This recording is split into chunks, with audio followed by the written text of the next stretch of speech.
Halo teman-teman, kita udah sampai di bab 5. Buku Atomic Habits, perubahan kecil yang memberikan hasil luar biasa, cara mudah dan terbukti untuk membentuk kebiasaan baik dan menghilangkan kebiasaan buruk dari James Clear.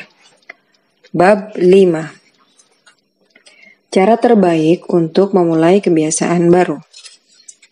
Pada 2001, para peneliti di Britania Raya memulai pekerjaan dengan 248 orang untuk membangun kebiasaan berolahraga yang lebih baik dalam kegiatan selama 2 pekan.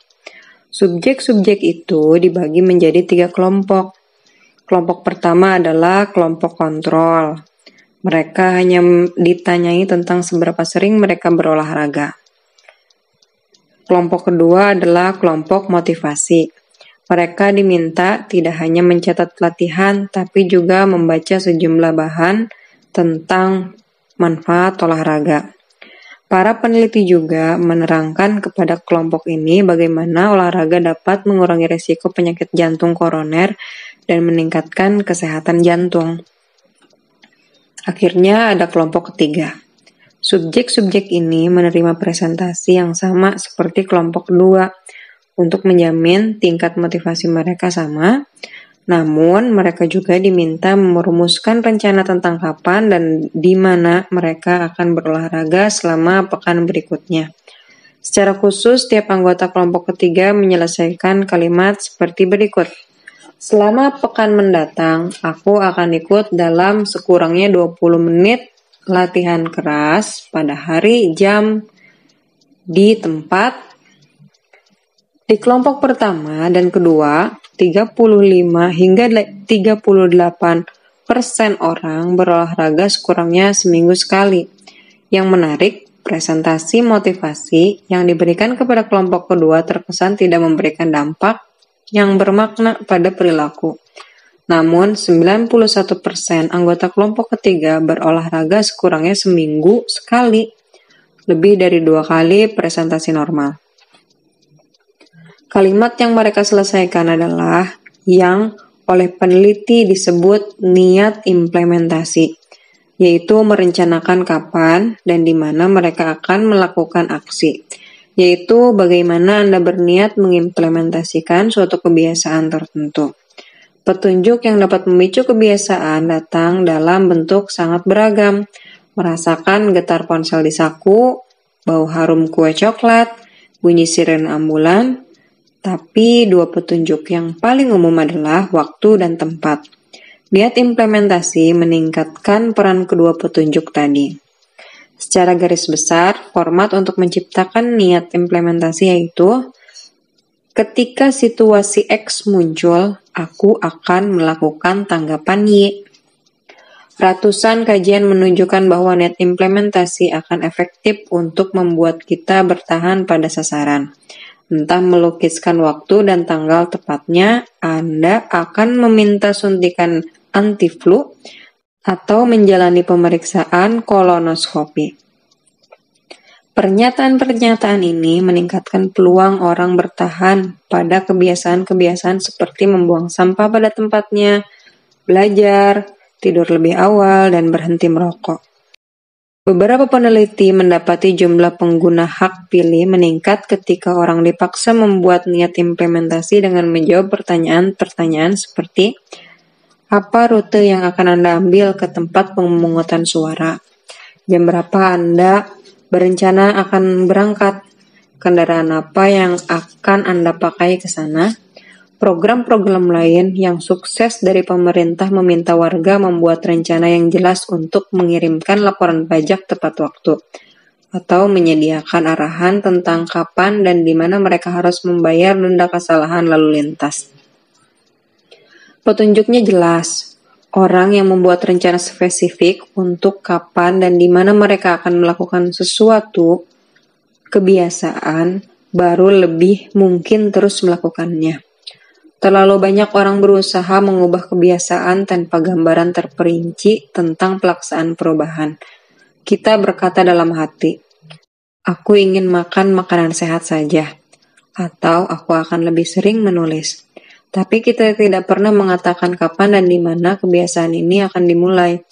Kita menyerahkannya pada nasib dan harapan bahwa kita akan ingat untuk melakukannya atau merasa termotivasi pada waktu yang tepat.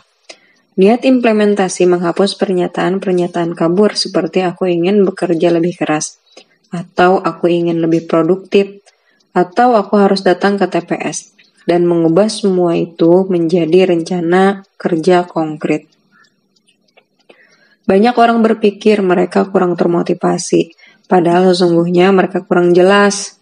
Kapan dan di mana aksi akan dilaksanakan tidak selalu jelas. Ada orang yang menghabiskan seluruh hidup menunggu kapan waktu yang tepat untuk melakukan perbaikan.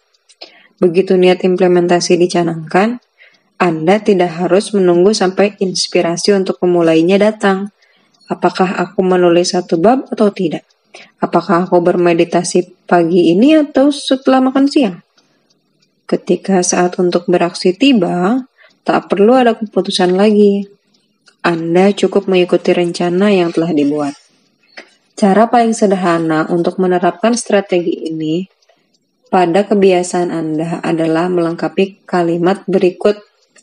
Aku akan, kata kerja, pada waktu di lokasi. Meditasi, aku akan bermeditasi selama 1 menit pada pukul 7 pagi di dapur. Belajar, aku akan belajar bahasa Spanyol selama 20 menit pada pukul 6 sore di kamar tidur. Olahraga, aku akan berolahraga selama 1 jam pada pukul 5 sore di sasana dekat rumah. Perkawinan, aku akan menyajikan secangkir teh untuk suami pada pukul 8 pagi di dapur. Jika Anda tidak yakin kapan sebaiknya memulai kebiasaan, cobalah hari pertama dalam suatu minggu, bulan, atau tahun. Orang lebih mungkin melakukan sesuatu pada waktu-waktu seperti itu karena harapan biasanya lebih tinggi. Kalau punya harapan, kita punya alasan untuk beraksi. Awal yang segar akan terasa mendatangkan motivasi. Ada manfaat lain dari niat implementasi. Spesifik dalam hal apa yang Anda inginkan dan bagaimana akan meraihnya membantu Anda menolak hal-hal yang merusak kemajuan, mengalihkan perhatian, dan menyingkirkan Anda dari jalur yang direncanakan.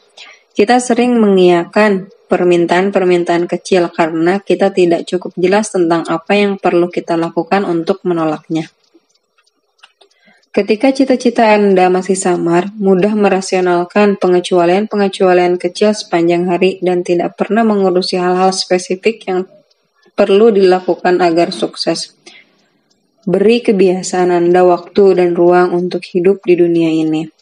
Sasaran Anda adalah menetapkan waktu dan lokasi yang sedemikian jelas sehingga dengan pengulangan yang cukup, Anda memperoleh dorongan untuk melakukan hal yang benar pada waktu yang tepat, bahkan ketika Anda tidak tahu alasannya. Sebagaimana kata penulis Jason Zweig, jelas Anda tidak akan pernah berolahraga begitu saja tanpa pikiran sadar. Namun, seperti anjing yang merasa lapar pada jam tertentu, mungkin Anda mulai gelisah pada jam ketika Anda biasanya berolahraga. Ada banyak cara untuk menggunakan niat implementasi dalam hidup dan pekerjaan Anda. Pendekatan favorit saya adalah yang pernah saya pelajari dari guru besar Stanford B.J. Fogg yang saya sebut memupuk kebiasaan. Memupuk kebiasaan rencana sederhana untuk merombak kebiasaan. Hampir seumur hidup, filsuf Prancis Denis Diderot hidup miskin.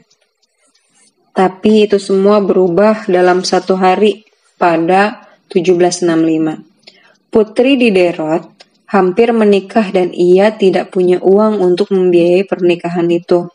Meskipun tidak memiliki harta, Diderot terkenal karena perannya sebagai salah seorang pendiri dan penulis ensiklopedia. Salah satu ensiklopedi paling lengkap pada masa itu. Ketika Katarina Agung, Kaisar Rusia, mendengar masalah keuangan Diderot, hatinya terusik.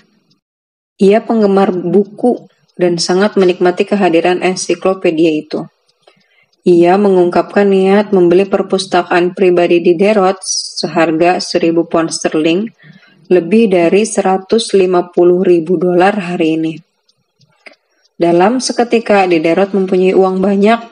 Dengan kekayaannya yang baru, ia tidak hanya mampu membiayai pernikahan putrinya, tapi juga membeli jubah untuk dirinya sendiri. Jubah itu indah, begitu indah.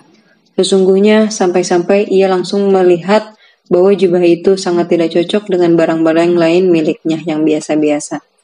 Ia menulis, tidak ada kecocokan lagi, tidak ada kesatuan lagi, tidak ada keindahan lagi antara jubahnya yang anggun dan barang-barang lain yang ia miliki. Diderot langsung merasakan dorongan untuk meningkatkan kelas harta miliknya. Ia mengganti karpetnya dengan karpet dari Damaskus. Ia menghias rumahnya dengan patung-patung mahal. Ia membeli cermin untuk dipasang di atas perapian dan meja makan yang lebih bagus. Ia membuang kursi rotannya yang lama dengan kursi berlapis kulit, seperti kartu domino yang jatuh beruntun. Belanja yang satu disusul belanja berikutnya. Perilaku Diderot ini bukanlah tak lazim. Sesungguhnya lah kecenderungan belanja yang satu disusul belanja berikutnya memiliki nama efek Diderot. Efek Diderot mengatakan bahwa satu barang baru sering menciptakan spiral konsumsi yang mengantar ke belanja lebih banyak. Anda bisa menemukan pola ini di mana-mana. Anda membeli gaun dan terpaksa membeli sepatu baru dan anting supaya sesuai. Anda membeli sofa dan tiba-tiba muncul ketidakpuasan terkait tata letak seluruh ruangan keluarga. Anda membeli mainan untuk anak Anda dan segera sesudah itu harus membeli semua kelengkapan yang menyertai mainan itu. Belanja itu memicu reaksi berantai. Banyak perilaku manusia mengikuti siklus ini. Anda sering melakukan sesuatu berdasarkan apa yang baru Anda selesai lakukan. Pergi ke kamar mandi diikuti dengan membasuh dan mengeringkan tangan, yang mengingatkan Anda untuk menaruh handuk kotor ke mesin cuci.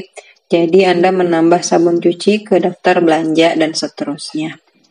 Tidak ada perilaku yang berdiri sendiri. Setiap tindakan menjadi petunjuk yang memicu perilaku berikutnya. Mengapa ini penting? Dalam kaitan dengan membangun kebiasaan baru, Anda dapat memanfaatkan keterhubungan perilaku dengan keunggulan Anda. Salah satu cara terbaik untuk membangun kebiasaan baru adalah dengan mengidentifikasi kebiasaan yang sudah ada setiap hari lalu memupuknya dengan kebiasaan baru Anda. Ini yang disebut memupuk kebiasaan. Memupuk kebiasaan adalah bentuk khusus niat implementasi. Alih-alih memasangkan kebiasaan baru Anda dengan waktu dan lokasi tertentu, Anda memasangkannya dengan kebiasaan baru. Metode ini yang diciptakan oleh B.J. Fogg sebagai bagian dari program Tiny Habits. Dapat digunakan untuk merancang petunjuk nyata pada hampir setiap kebiasaan. Resep memupuk kebiasaan adalah, setelah kebiasaan sekarang, aku akan kebiasaan baru. Sebagai contoh, meditasi. Setiap pagi setelah menyeduh kopi, aku akan bermeditasi barang semenit. Olahraga. Setelah melepas sepatu kerja, aku akan langsung berganti baju olahraga. Syukur. Begitu duduk dan siap untuk makan, aku akan mengucapkan satu rasa syukur atas apa yang terjadi hari ini. Perkawinan. Setiap malam ketika akan pergi tidur, aku akan mengecup pasanganku.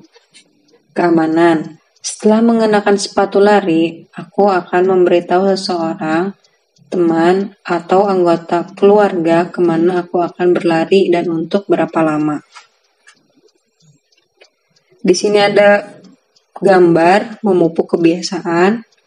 Jadi ada kebiasaan 1, kebiasaan 2, kebiasaan 3, dan kebiasaan 4. Lalu ke pinggirnya ada petunjuk, gairah, tanggapan, dan ganjaran. Gambar 7. Memupuk kebiasaan meningkatkan peluang Anda akan bertahan pada suatu kebiasaan dengan memupuk perilaku baru ke atas perilaku lama. Proses ini dapat diulang berbentuk rantai sejumlah kebiasaan lama. Masing-masing bertindak sebagai petunjuk untuk kebiasaan berikutnya. Yang terpenting adalah mengikat perilaku yang diinginkan dengan sesuatu yang Anda lakukan tiap hari.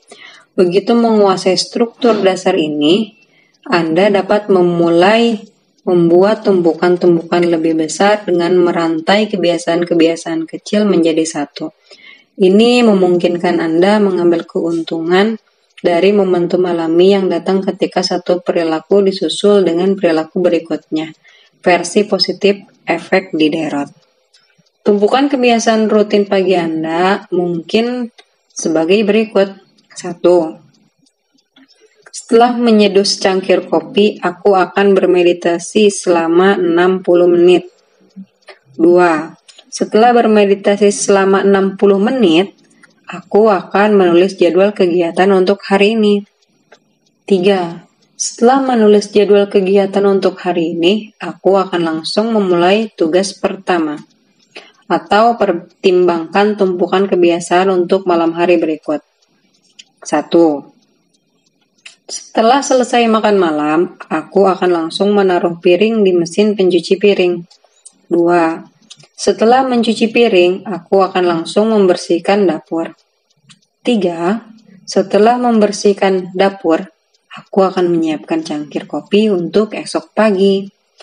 Anda juga bisa menyisipkan perilaku-perilaku baru ke tengah rutinitas yang sudah ada. Sebagai contoh, Anda mungkin memiliki rutinitas pagi yang boleh jadi sebagai berikut. Bangun, merapikan tempat tidur, mandi. Misalkan Anda ingin mengembangkan kebiasaan membaca lebih banyak tiap hari, Anda dapat mengembangkan tumpukan kebiasaan Anda dan mencoba sesuatu seperti bangun, membereskan tempat tidur, menaruh buku di dekat bantal, mandi. Sekarang, ketika Anda naik ke tempat tidur tiap malam, sebuah buku sudah tersedia untuk Anda nikmati. Secara keseluruhan, memupuk kebiasaan memungkinkan Anda membentuk seperangkat aturan sederhana untuk memandu perilaku Anda di masa mendatang. Seolah-olah Anda selalu memiliki rencana untuk aksi yang akan dilakukan berikutnya. Begitu merasa nyaman dengan pendekatan ini, Anda dapat mengembangkan tumpukan kebiasaan yang umum untuk memandu Anda setiap kali situasinya tepat. Olahraga. Ketika melihat ada tangga, aku akan menggunakannya, bukan menggunakan lift. Keterampilan sosial. Ketika berjalan masuk ke ruangan pesta, aku akan memperkenalkan diri kepada orang yang belum kukenal. Keuangan. Ketika ingin membeli sesuatu seharga lebih dari $100, aku akan menunggu 24 jam sebelum membeli. Makan sehat. Ketika menyiapkan makanan untuk diri sendiri, aku akan selalu mendahulukan sayuran. Meminimalisme. Ketika membeli barang baru, aku akan melepas salah satu yang sudah ada. Satu datang, satu keluar. Suasana hati. Ketika telepon berdering, aku akan menarik napas dalam dan tersenyum sebelum menjawab. Pelupa. Ketika meninggalkan tempat umum, aku akan memeriksa meja dan kursi untuk memastikan tidak ada yang tertinggal. Tak peduli bagaimana Anda menggunakan strategi ini, rahasia menciptakan tumpukan kebiasaan yang sukses adalah memilih petunjuk yang tepat untuk memicu aksi.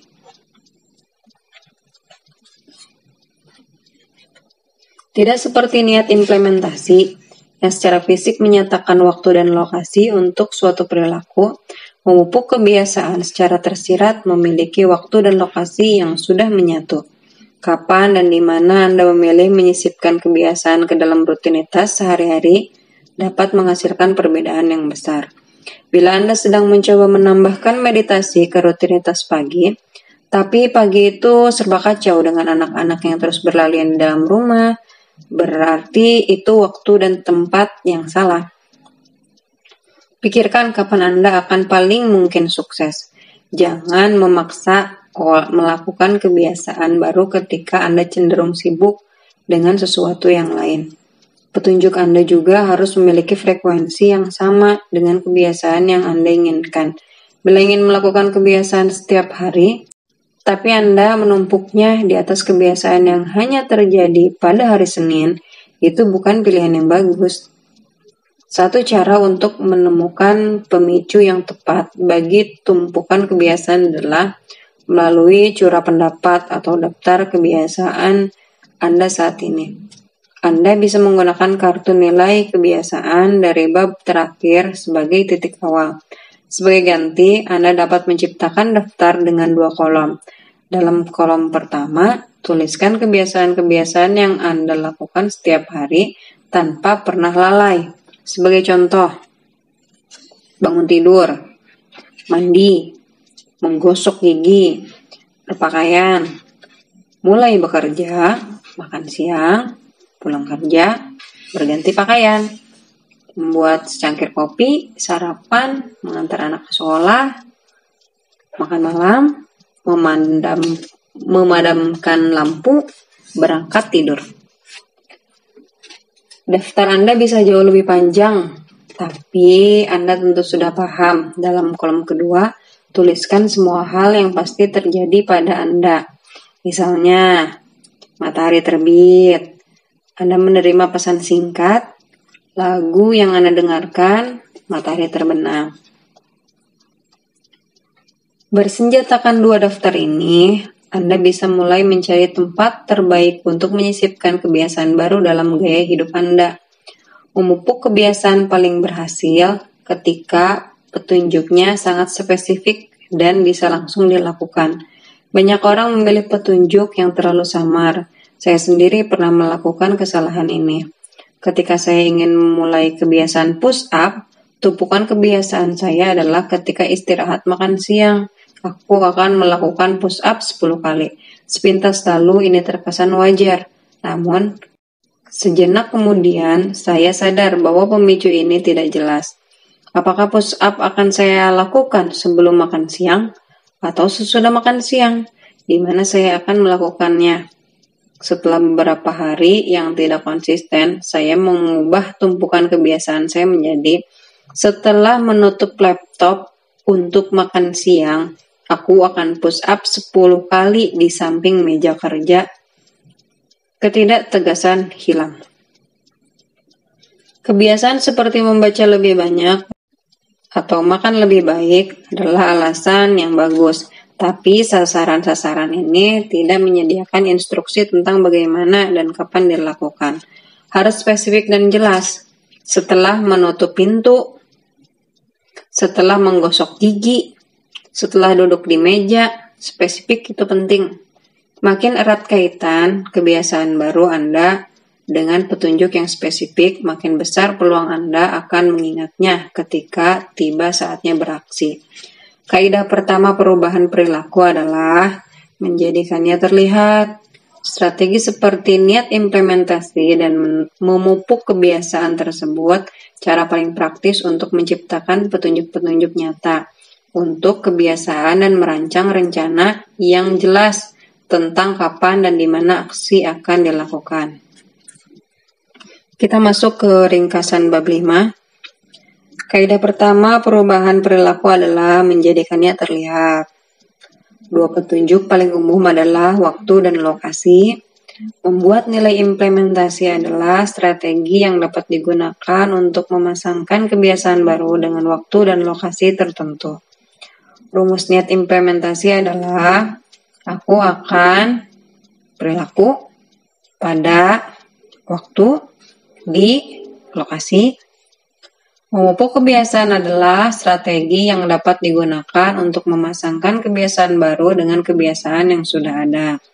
Rumus memupuk kebiasaan adalah ketika kebiasaan sekarang, aku akan kebiasaan baru. Bab 5 selesai. Makasih banyak udah dengerin video ini dari awal sampai akhir. Mudah-mudahan gak bosen dan semoga ilmunya bermanfaat. Jangan lupa tulis komentar di kolom komen untuk membangun channel ini lebih baik lagi. Dan mohon dukungannya dengan cara klik like dan subscribe.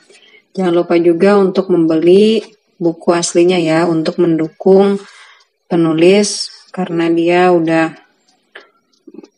mencurahkan ilmunya kepada kita dan sangat bermanfaat sekali. Makasih banyak semuanya. See you di next video, di video bab 6.